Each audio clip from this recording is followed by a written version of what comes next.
Oh my God, deals are being made. People are more open. Folks are just sharing the knowledge and wealth of knowledge. And it's just like, this is like day 3. So I was like, I'm in. I was in. That was my first days on the app.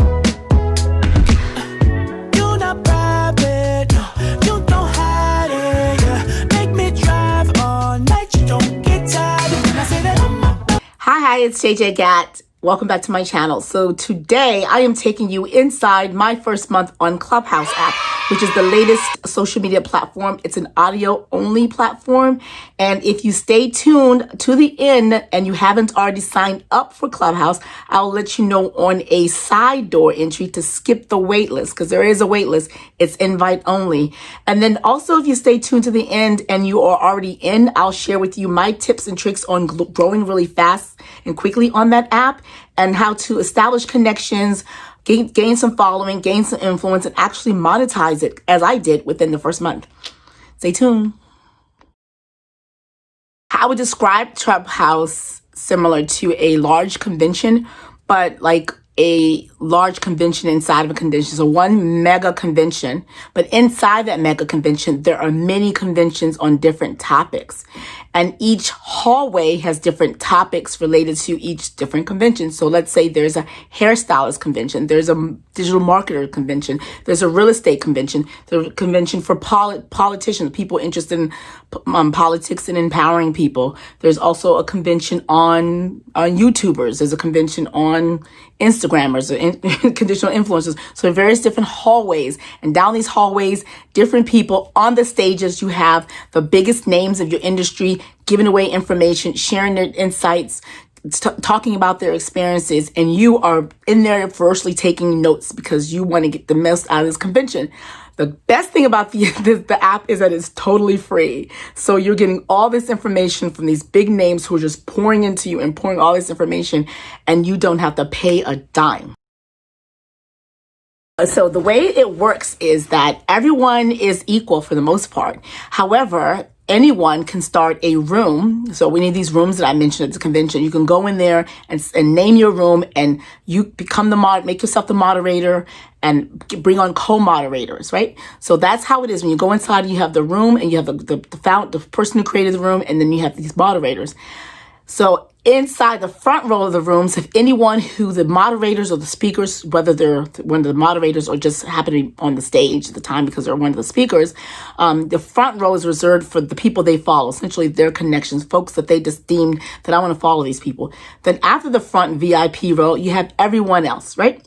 So that's essentially how it works. And so there is a certain sense of hierarchy to it. But for the most part, that's just how it is. So if you go into a room and you wouldn't immediately know if someone on stage is speaking or someone on stage is a moderator, because you would be put in that front row. If you go in your back row, that means no one on stage, and no one speaking that you know. And you don't have to be a moderator. Like I said, the moderators can bring up someone on stage to ask a question. And while they're on stage, if that person who's asking a question follows you, you will be in that front VIP row. And the moment that person goes back to the audience or leaves or is, just returns back or gets off the stage, you are no longer in that front row. You'll go back down to the regular row. Sometimes I find that they leave you on there. And I'll talk about the benefits of the different hierarchy systems later on in this video. So my first day on the app was great. What I liked about it was that I heard about it, but my attitude was like, yeah, it's overhyped. I don't think it could be that good. And then I was just kind of like, whatever. So what I decided to do is just one day I decided to sign up, and I immediately got in. And I didn't even know I got in because they sent me when I signed up, because I signed up via email, I think. So they sent me an email like, oh, welcome to Clubhouse. I had downloaded the app already. I hadn't even known till like maybe 3 or 4 days later. And I was like, oh, wow, look at that. I've gotten in already. So I started like maybe 3 or 4 days. It was during the holiday season. So I went in, and the first thing I noticed is that I was getting a lot of, there was some rooms that were in there. There were people who were, in a certain culture, hip hop culture. There was some rooms where there was some activity going on, and there were things that I just did not like. And I learned pretty quickly that when you sign up for the app, they give you suggestions. When you sign up for any social media platform, they will give you suggested people to follow. And so the app, for some reason, perhaps based on the fact of who I have in my address book or my phone book, because it's iPhone only, they suggested some rappers. So I followed Meek Mill, I followed Joe Budden, I followed Wiz Khalifa. And so Wiz Khalifa, those guys are rappers. The things they're interested in, the life they're interested in, the app kind of recommends or believes, well, if they're interested in these rooms where these women are doing these things, and you might be interested in them, but I wasn't. So I learned quickly to unfollow the people who are going into the rooms that I'm not interested in order to get a better curated hallway. Once I did that, my hallway became more filled with more professionals, more topics that are just general things related to sales, digital marketing, to YouTube, things that I'm interested in. So that was my first experience. What I liked most about it was that and then my first 1 or 2 days, I go into this room. I see it says Unsplash what or something like that. So it's a small room, not a lot of people in there. But who was on stage was the head of design for Unsplash. Now I have a small stock photography company I've been incubating for several years now. So on the stage is kind of like a competitor, but a much larger one. And while he's there answering someone else's question, he gives away this amazing gem of information that I could actually use for my business. So I'm just like, wow, I cannot believe that this guy is sharing this information while part of answering a question. And the information he's sharing, I didn't know, but now I know. So that's a major, like, life-changing moment. I immediately call my advisor the next day. Also, while I'm in that room, because he brought me up on stage, another woman had asked her a question related to, and no, she made a statement. She says, I like what you guys are doing, but I would like you to do X, Y, and Z. Now, X, Y, and Z is something that my startup is already starting and is planning. I'm trying to get funding for my startup, and part of my funding is actually to do X, Y, and Z. So essentially, I got validation or social proof, the fact that my validation of social proof that what I'm offering, what I plan to offer to my startup is actually going to be beneficial. The fact that I'm in a room with one of my potential customers and she says, I represent all these brands and this is what they would like. And I'm like, oh my God, this is amazing. So that was one of my first early experiences on there. Then I didn't speak up. I didn't go on any stages. What I just did was listen. So I go into this one room and this woman is on stage and they brought her on stage. I don't know if she's a moderator or she was asking a question. And she mentioned the fact that she manages this young artist, this young girl, and she wanted to play some of her music. She played some of the music. It was deep. The little girl, she was 17 years old. The music reflected a lot of, she had good timbre in her voice. But what she was singing about was very mature, but it reflected a lot of trauma in her life. And after she was done, her manager says, oh, by the way, she's an audience. Can y'all bring her up on stage? So bring this girl up on stage with all these people in the audience. And she had so much poise for a 17-year-old. And she spoke from her heart. And right there, one of the people on the stage was like, I like to distribute your work. I have a network of blah, blah, blah, blah. I like to put you on. Inbox me. And I was like amazed that this is within my first few days. Like I get a two major validation and two major pieces of insight from my industry off the bat, like within 2 days. And then I go to her room and this girl gets a record label like within 2 seconds that I'm in there. So I'm like, if she ever blows up, I'm like, I was there when it happened. And then another time there's a guy, Marquise Trail, who he's a big YouTuber. He's a big, in that space. And this kid was like, oh, I love you. Someone got on stage, but instead of asking a question, the person just got on stage and just said, hey, he just pitched him. He said, I love you for da-da-da-da. He talked about his grandfather. He said, I would love to do an interview. And Marquise was like, well, I don't do interviews anymore. Then finally he was like, all right, you know what?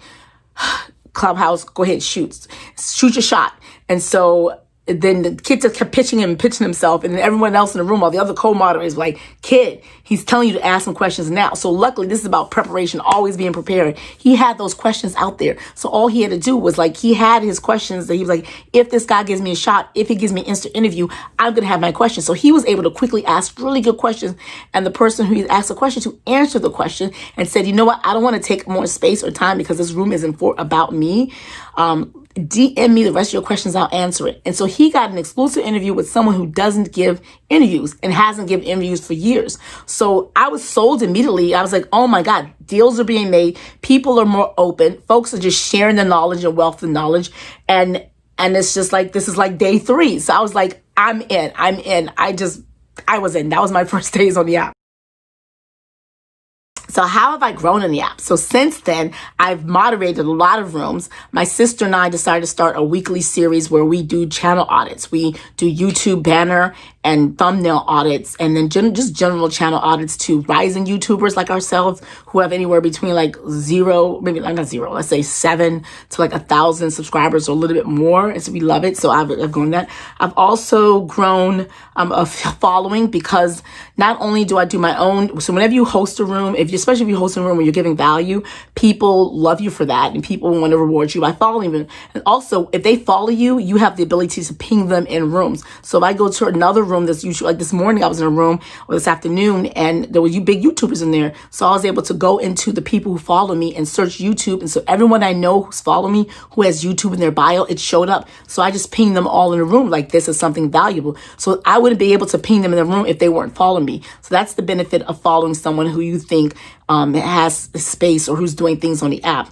The second thing is that the way the app is, it tells you whenever someone is on the stage, whenever someone is in the room with you or joins in as a listener, whenever someone is in a space, there's different places on the app where it kind of alerts you that, oh, this person you're following is on stage. You get if you have your notification settings on, it'll say JJ is a speaker in this room, or JJ just entered this room, or if I come and join a room where someone who I'm following or is a mutual follower is on the stage or they're in the room, it'll tell them JJ has joined us as a listener. So you know someone else is there with you watching. And then there's also a portion down below in the app where you can just scroll down and it tells you who's on the app actively or who is not currently on the app, but the app is running in their background. So that means they have their phone. So if you ping them, which is a way of alerting and bringing somebody in the room, if you ping them, they can still get a tiny alert on the top, even though they're not in app. If they're actually in app in another room or just have the app open and they're listening to something and you ping them, they get a bigger alert.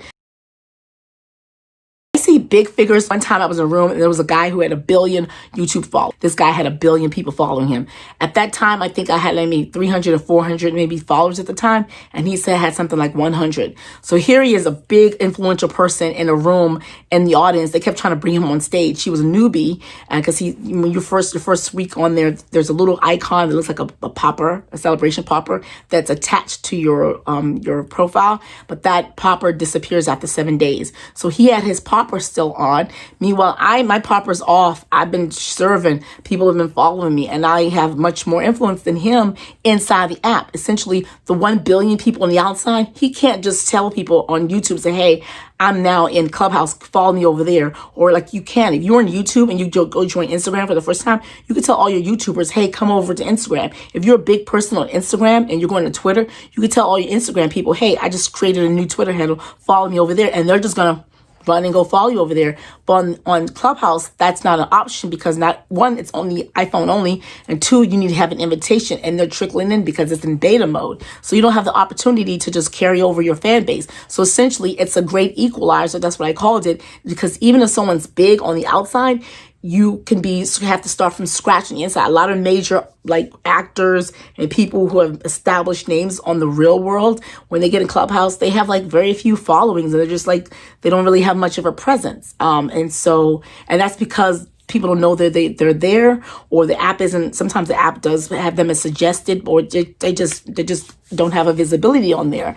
And so if someone's like a B-rated actor or something like that, for example, and you someone who acts, but haven't got many auditions, have done small roles, but you've been on the app for 2-3 weeks, serving, participating, asking questions, just leaning on folks, following up, DMing people, and just being generally active, you can have a way larger, more influence or on the app than them, because you've been on it. And it's the type of app that rewards you. The more you put into it, the more stages you're on, the more questions, the more times you moderate, you're rewarded by them suggesting you to new people who you don't even know. And also, you're also rewarded by new invites. So every week you probably get like 3 invites once you exhaust your invites, if you're on and you're active. So that's the benefit of being active. But in a nutshell, the app rewards active people. So you want to be active. If you're not active, you're going to stay stagnant. But if you're willing to put in the work, you can easily leapfrog someone who's an established person on the outside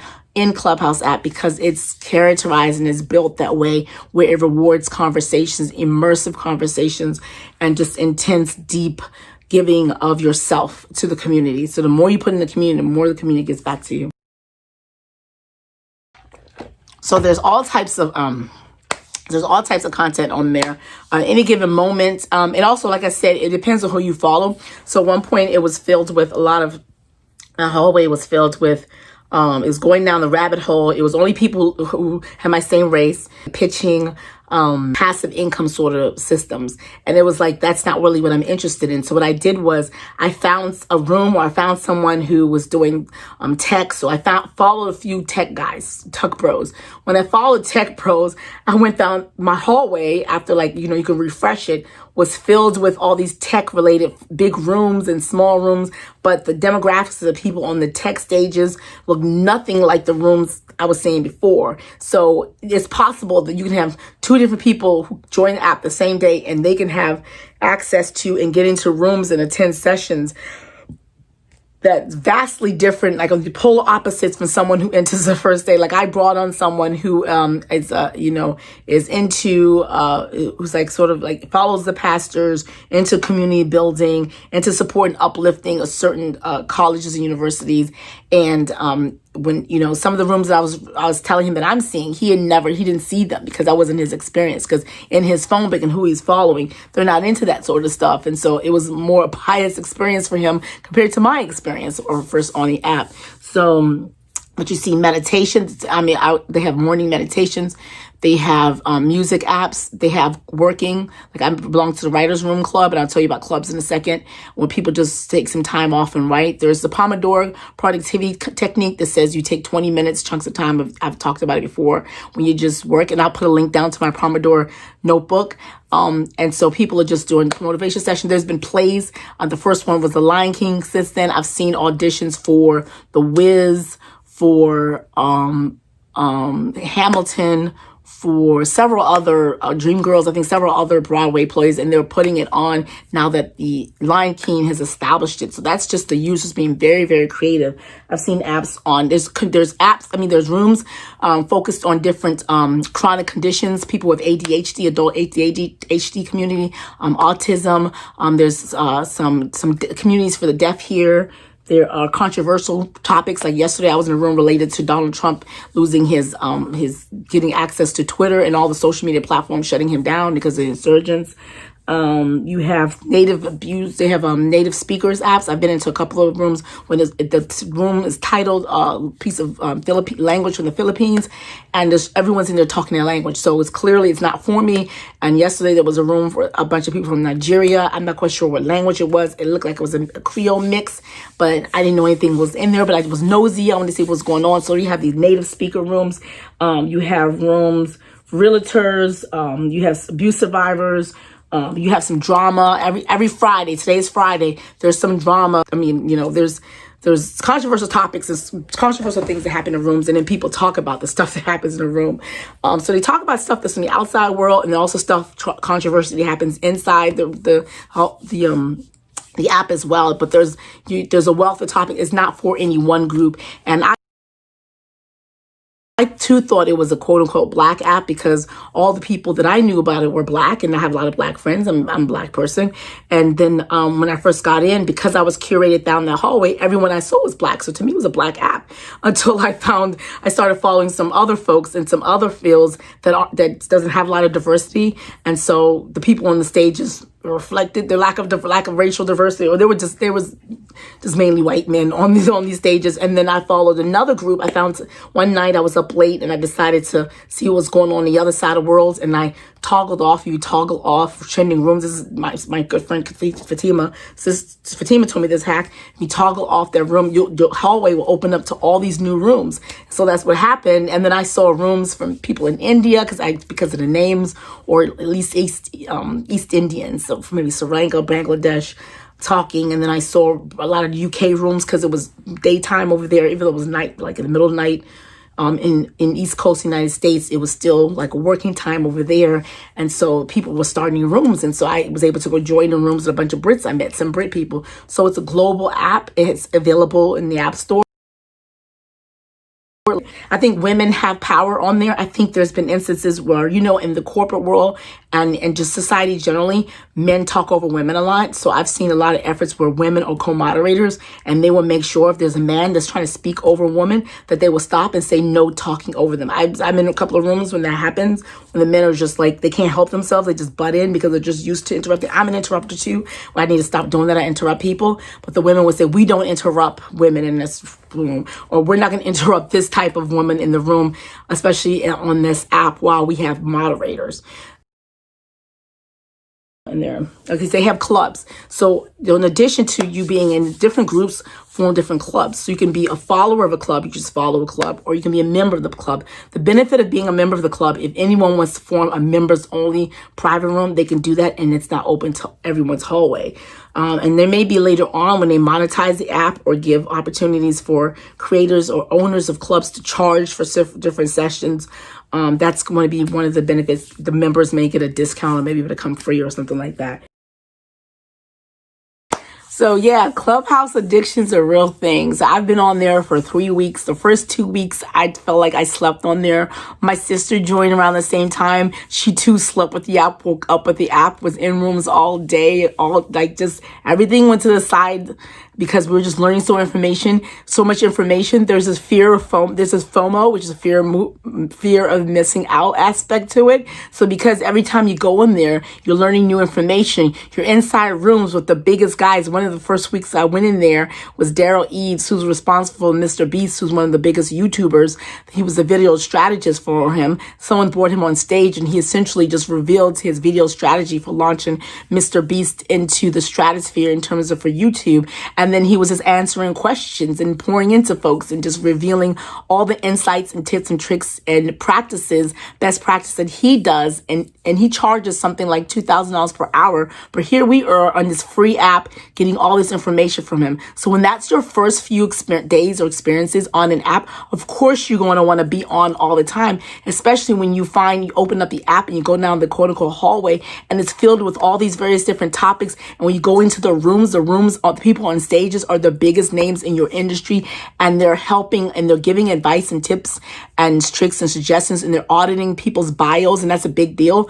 And you're learning from them. So you're scribbling notes because you're learning as they're giving information to other people, you're learning. So because of that, that's the addictive nature of it, because you're just like, oh my God, some of the knowledge that you're getting it's just invaluable, and you'd be paying millions of dollars to get the same type of information. So you're just like, wow. And because of that, you just don't leave. And it's smart people. I saw someone say just dumb people who don't have good advice giving other people advice. So if you get into the app and you go down a bucket, or you go down the hallway of people who are like posers and who may not know what they're talking about, and you may go into a room and you question the knowledge on there, and the rooms that you're being fed aren't necessarily the types of room you would ordinarily go into in real life, and that's your first experience, it can turn you off. You can be like, this app is crap. But if you give it a chance and you go into some other rooms, or you follow people that's in your niche, or however you pronounce that, and you go down that pathway, you'll see there's so much information. And that's why it's addictive. That's why, and the moms and the parents and the wives of my friends who are also wives, and my sister also, are spouses who aren't on, are like, what the hell is going on? What's the deal with that app? Like, are you on that app again? Like, do you ever sleep? And are you listening to the app? Is that your earphone? Are you still on Clubhouse? And one time, the biggest thing was like, I woke up, my husband woke me up because I'd been up all night working and things like that. And he woke me up like around 11 o'clock in the morning, and he was upstairs. He was working in the office. And then he went down to get coffee. And then I came downstairs and I was on a call. And next thing you know, he heard my voice and he said, did you just roll out of bed and just go straight on Clubhouse? Did I just hear you introduce yourself to somebody in a room? Were you just speaking on a Clubhouse stage? And I just woke you up. So it was like, that's how addictive it is. And it's hard to explain until you get on there. And I know everyone doesn't have the same experience, but when you get on there, you'll learn, you'll know what I say about how it could be addictive. Here's a trick for getting an inside app. So When you come in, you get between 1 and 2 invites. For some reason, maybe perhaps a fluke, when I came in, I got 5 invites and I gave them to family and friends and I reserved some from some folks. Every 3 days, if you're active on the app and you give out your invites and the people you give it out to are valuable, they come into the community, they listen, they ask questions, they join stages, they contribute and be, beneficial members to the community, you get 3 or 4 or maybe more invites.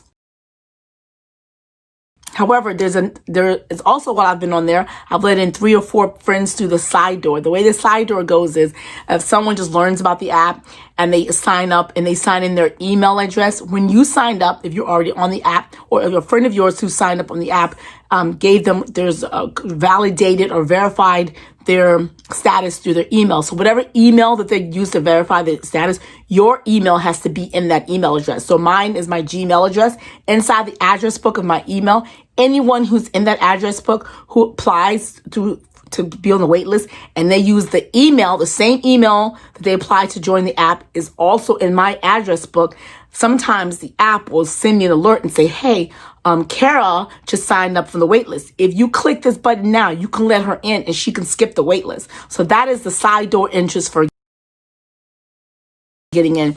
Also, if you are a beneficial member of some community, let's say there's a trade organization, and you are the president of this trade organization, and you're not in Clubhouse yet, and then I know that you're the president of the trade organization, and your phone number is in my phone book. So in each time you go into your iPhone phone book, when you're on the app, and it tells you all your members. So it pulls in all of the people in your phone book and all the people they know. So it's kind of telling you, hey, this person has 100 friends already in here. So you invite them, if you're choosing who to invite, if you invite this person, like I invited one person, I didn't know she was an Android user. She had 100 friends in the app already. So I invited her. So that's kind of like enticing you to invite people that already have people in there who they think the app thinks will be beneficial.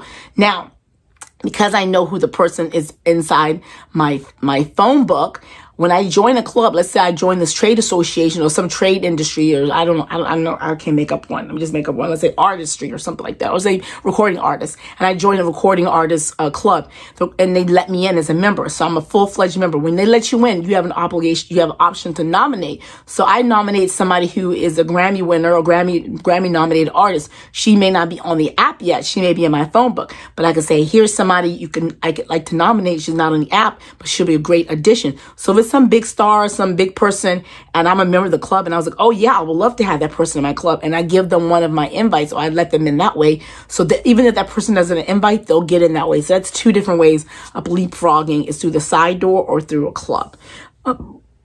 Yeah. So, and then there's also trains. I've seen invite trains when one person comes in and everyone gets in line, so everyone gets 1 invite. So there are people in trains, so in like Facebook groups. So Megan comes in and behind her is like Larry, and she'll invite Larry. Then Larry would invite Carl, and Carl invite Chrissy in that way. And so there's trains of people pulling them in, and then they'll do these big onboarding rooms and things like that. So I've seen a couple of Facebook communities do that and let people in. Here's my tips for how to be successful.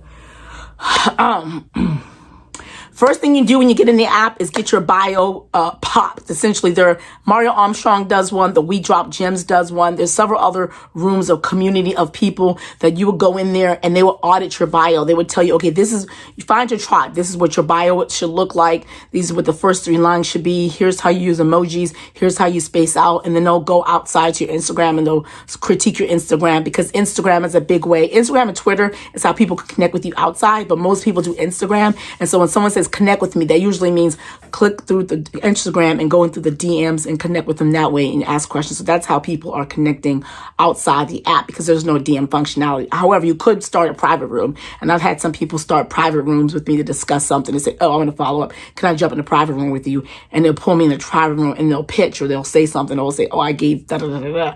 So that's the one way. Create a link tree. I didn't have a link tree. I've seen link tree before, or Sociotap, and essentially that is just a link in your bio that you clicks off and links to other things you want to have. So if you are multi-passionate, multi-hyphenate, like I have this YouTube channel, I also have a exclusive stock photo. I have a few blog properties. I also do Pinterest marketing, and I have a Pinterest page. I want to put all of that stuff on there. Instagram gives you one bio. If you do a link tree, a social tap, or even if you just have have a tab on your personal website that has the same functionality of a link tree, so you don't have to pay for it. Or you can design it to fit into your brand. Use that, definitely. The third thing I do, fix your website. If you have any lead magnets, any funnels, any websites, fix that up, because this is great. When you get there, you're not gonna have time. And that's what I did. I wasted a lot of time the first 2 weeks on there. My website needed to be fixed. It was down for the winter, and I just didn't prioritize fixing it. So I had to scramble to fix my website. I had to scramble to fix my lead magnets. And lead magnets essentially just funnels. So I had a YouTube checklist for if you want to start YouTube. You can see it down below. A Pinterest checklist if you're starting a Pinterest channel, or Pinterest account, what you need to be having. I'm gonna put a link down below to that. All those things I needed to do. So if you have waiting on the wait list, this is the things you can do while you're on the wait list, or something you should do right after you get on the app. Fix up your website. Don't be afraid to get on stages. I'm always in awe of people who raise their hand. They're like, this is my first day on the app, or this is my first time speaking. And it's like, I just joined the app last week, or I just joined the app like 2 hours ago and I'm on stage already speaking. Like, it took me like a good 2 or 3 days, maybe 4 days before I could actually raise my hand and get on the stage. And even then I was nervous. Someone like me who loves to talk, who's been on big stages all the time, it was just kind of like a little bit nerve-wracking. But once you get over that, do it as soon as possible. Bust that cherry. I hate to say that's such a crass example, but when you do that, the faster you do that, the more comfortable you get, the more you're more comfortable doing it. Now, I don't think twice about raising my hand on getting on big stages at all. Just have a good question that's relevant. When you get up there, don't pitch yourself. You can say maybe a line really quickly about what you do. I was on the stage and the person just pitched what she does, what her daughter does, and it took a long time, and they let her. But sometimes people just, it feels, you'll get your feelings hurt if somebody say, we're not here to pitch. What's your question? And they like make you feel like this small. So to avoid this small feeling, unless it's a pitch room, and there are plenty of those, there's pitch rooms, the rooms they say, we're going to critique your bio, so come up here and tell us about yourself. They do have those. So you'll do opportunities to pitch yourself. For the most part, just get on stage. You don't have to thank the people for the platform. It's kind of faux pas to say, thank you for this platform, because the platform is Clubhouse and they didn't create the platform. They did create the stage. So you say, thank you for the stage, for the opportunity. People always do that. And folks on the outside make fun of Clubhouse folks because they do that. They just come on stage and they kiss the asses of the moderators before they ask their question. Anyway, there's a lot of, I won't get into the stuff they make fun of. Let me see, give more than you receive. And that's how I was able to grow. I think maybe like 1,300 followings. I'm only following like 200, doesn't matter. But I grew such a large following. That's the fastest I've ever grown a following ever organically, because I'm in rooms, I'm pouring, I'm giving, I'm nurturing people, I'm giving back, and I'm being expressive. I'm like, I want you to help. And then that's it. And then the last thing I would say, get a notebook. Get a notebook. That's what I did. I just bought my notebook here. I've yet to really use it, but I have tabs. And so for my different categories, I'm gonna have one I think I'm gonna create one for big ideas. I'm gonna create one for YouTube tricks. I'm gonna create one for digital marketing. I'm gonna have another one for home life balance. And I think I was gonna do another one for procedures and processes. I think like that. I'm not quite sure. But yeah, so this is my Clubhouse notebook. So that's it. I hope that was helpful for you. It's kind of long. I didn't want this to be that long video, but yeah, I highly recommend it if you haven't gotten an invite. And that's the other thing too. There's one thing you should know. People have been begging for invites. People have been selling invites on eBay because it's that FOMO. Like, what's so good about it? It has trolls in there, but the thing about why people don't want to give it to you, because you're tied to the person you bring in. So if someone trolls, someone's toxic, someone's repeatedly reported to the creators, that person may get out. And then what they're going to do is look through the chain of command. Like, how did that person get in? And they'll see who's the person who invited the person who let them in, or who's the person who invited the person who invited the person who let them in. So the whole chain of people will be scrutinized and could possibly get out, or peacefully get a ding, or get suspended. So if you don't want your account to be suspended or to be kicked off the app, to lose all this value, you give it to someone you know. And so even when they have these side door interests, like such and such is on your mailbox, let them in. I know people are like, I'm not letting anybody side door unless I know them specifically or personally or in real life. So that's why people are stingy with not really wanting to give you access unless they know you. And that's good practice. And the other thing too is, like, whoever you let in right now, you stay on their bio forever. So anyone sees that person, they say, how did they get in here? They're going to automatically click your bio the person who left it in there. And if they look at your bio and you see you're valuable, they say, this is the person who's responsible for bringing in this brilliant person. I'm going to follow them too. So you can get follows that way. Second hack for getting follows is if you just sitting in those rooms, if you're on the front row, front stage, even if you're not interested, even if you tap out, if you just leave your phone running or leave your iPhone running and go do your business, by the time you pick up your phone at the end of the conference or session, you're going to pick up like 10 to 20 or maybe more followers, because people say, I'm going to follow the speakers. And then sometimes people say, I'm going to go, not necessarily just follow the people that the speakers follow, but I'm going to check the bios of them. If you have a dynamic bio, again, it comes down to doing a really good bio. If you have a dynamic bio, you may get follows that way. So that's a good hack for getting follows just by being on the app itself. And another hack for getting follows is just being on stages and asking questions and being valuable. And that's organic. All of it is a form of organic growth. So it's not follow for follow, even though they did have a problem with follow for follow trains, rooms where people just like come in here silently, go through all the bios, and you see someone you like, just follow, which is nothing wrong with that. So when you do follow for follow, that's a risk, because you're exposing yourself to now be able to be pinged in to all these different rooms. How do you get on stage? How do you get to co-moderate? So I've had this situation before when I get on stage, and I ask a question, and then I stay on stage just because I don't want to get off or no one takes me back down. I'm just sitting there, because also just being on stage is a great way to just collect followers. And so no one takes me down, I'll sit there and someone will ask a question or say something. And because I'm already there on stage, I have access to the microphone, I would chime in and give some advice and tips or tricks. And they would say, oh, this person's great. And they'll make me moderator. I've been made moderator 1, 2, 3, 4, about 5 or 6 times that way, by just being on stage, just giving value, and people just automatically bestow that gem on me. And I think if the app is giving you credit for every time you be a moderator, I don't reject it, because that gives me some credit. Yesterday, it was a bad instance. I had to rest. I just went in this room the room started around 6. I joined in around 1 or 2 o'clock in the morning. Really. And then I asked a question, and I stayed on. And next thing, I kept answering questions because people kept saying legal stuff. So I kept answering legal questions and following up. I did that 1, 2, 3 and giving really good comprehensive clarity in the room regarding legal ramifications or something. And so they just made me dub me their legal expert. So I just stayed on stage. And anyone had anything that was legal related, they just turned it over to me and I answered. But I answered so well, so masterfully, so comprehensively that they said, kept me on stage until I was sleeping. And one time they were like, JJ, are you there? And I was like, I heard myself sleeping, so I knew I was sleeping. But then I popped up and I gave them an answer, and then I went to sleep. Yeah, so that's how you can sometimes so get on stages or get the moderator position. I still, but anyway, I still have 3 more app things. They haven't given me more. It's been 2 weeks. I haven't gotten any more, but I think I haven't gotten them because I haven't used them. I want to use one for my husband. I have a VA that I hired locally that I want to keep for her. And then I want another, just to have one in my pocket, like a spare, just in case I find someone who wants to be on, who I'm really close with, or someone I think really should be on. And I want to have at least that one after I give my husband this one, and one to my VA, who might just end up being my son. Anyway, that's it. I hope that was helpful. JJ Gat, subscribe.